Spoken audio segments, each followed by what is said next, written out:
Story 1. The Quick Check. Stranger. There's a small convenience store off the highway near my rural hometown. It's open 24/7, which makes it the only reliable place to grab something late at night. I go there often because my sleep schedule is terrible, and I do a lot of late-night coding sessions. One night around 2 a.m., I drove there after getting hit with sudden hunger. The drive was uneventful, and when I walked inside, I ordered a sandwich and started pacing around the aisles while waiting. That's when I noticed something strange. A man sitting crisscross on the floor, facing one of the refrigerators.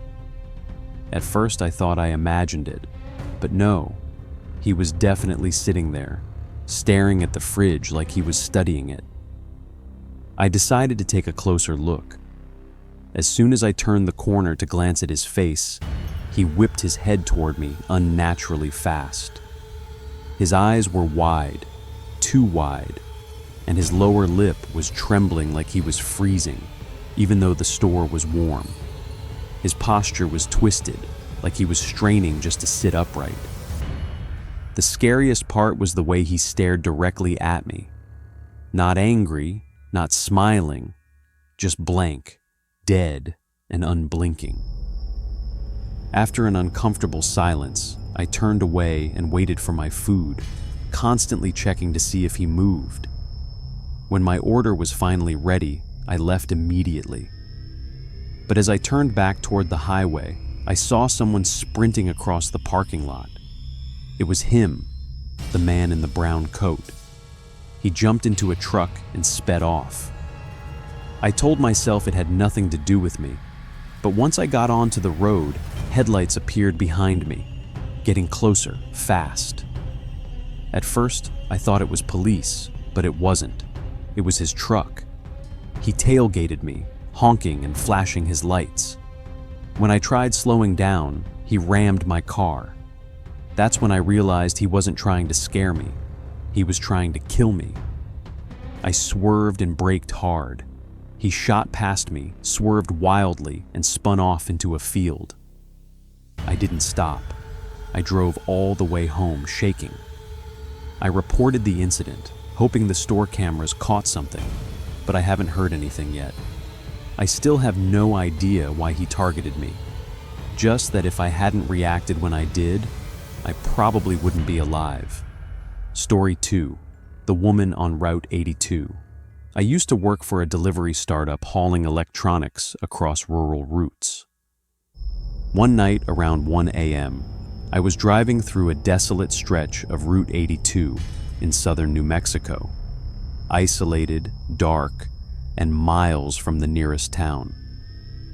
That's when I saw a red hatchback pulled onto the shoulder with hazards blinking. A woman stood outside, holding her phone in the air like she was trying to get signal.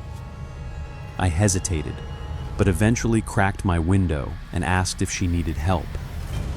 She rushed over and asked for a ride to the nearest gas station. Her voice was jittery and slurred. Something felt wrong, but I let her in. She immediately told me to just drive, dodging all my questions. Then I noticed movement near her car. A man stepped out from behind it. He had been hiding there. Another man stood in the road ahead, holding something long, maybe a pipe. I floored it. The woman screamed and reached into her bag. I pulled out my gun, not pointing it at her, just making sure she saw it. She froze instantly. After half an hour of tense silence, I pulled into a gas station with 2 truckers around. I forced her out of the vehicle. A trucker saw the scene unfolding, but didn't intervene. I warned him she had bad intentions and left quickly. Later at another stop, I checked the seat where she had been sitting. Wedged between the cushions were a burner phone battery and a sealed pack of zip ties. I threw them away immediately. I never reported the incident, not because it wasn't serious, but because I didn't want to explain the details of everything that happened. But I'm certain that being armed may have saved my life that night. Story 3. The gas station restroom encounter. My husband and I were driving cross-country and stopped in western Kansas at a tiny, isolated gas station late at night. I went inside to use the restroom without bringing my phone. Inside the women's bathroom, I almost bumped into a woman coming out of a stall. Her hair was tangled and sticky looking. She wore flimsy flip-flops, and she was wrapped in a thick purple and green coat, even though it was 80 degrees outside. She stared at me with an odd, expectant expression. Instead of leaving, she followed me to the sinks and stood there silently while I walked past her to a stall. When I sat down, I heard her flip-flops near the door, but then the bathroom door opened and slammed shut. I assumed she left, but then I heard breathing, slow, heavy, and not mine. She had faked leaving. She stood silently somewhere in the restroom, waiting. After a long time, the door opened and closed again, but I wasn't convinced. A moment later, I heard a sharp gasp, like she'd been holding her breath, and the door opened again. She had faked leaving twice. When I finally stepped out, she was gone. I washed my hands and exited, but the moment I walked outside, I saw her again, standing to the side of the entrance, glaring at me, holding something in her hand. Maybe a knife. She crouched slightly, like she was preparing to spring forward, but instead, she turned and walked behind the building. I ran to the car and got in. As we drove away, she stood at the corner of the building watching us leave. I told my husband everything once we were safely on the road. I haven't used a roadside bathroom since. Story 4.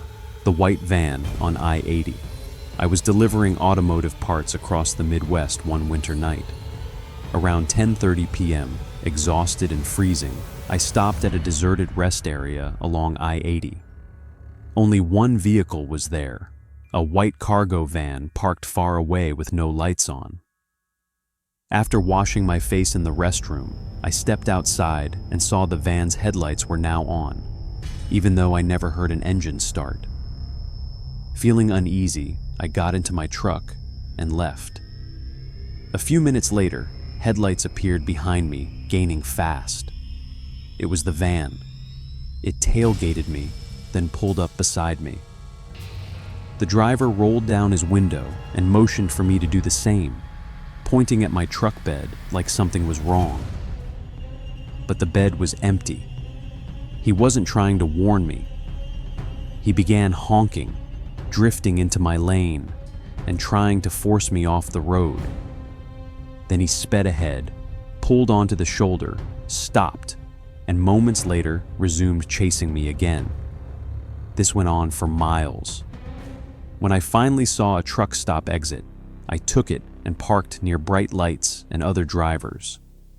The van hesitated, then slowly pulled into the lot. I ran inside and told a woman at the diner. She called over a massive trucker who walked outside to confront the van. After a tense moment, the van reversed and sped out of the parking lot. The trucker came back saying 2 men were inside, just staring forward silently. When I eventually got home, I noticed 2 dirty handprints on my tailgate, as if someone had tried to open it. I quit that job a few months later. Now, I never stop anywhere isolated at night.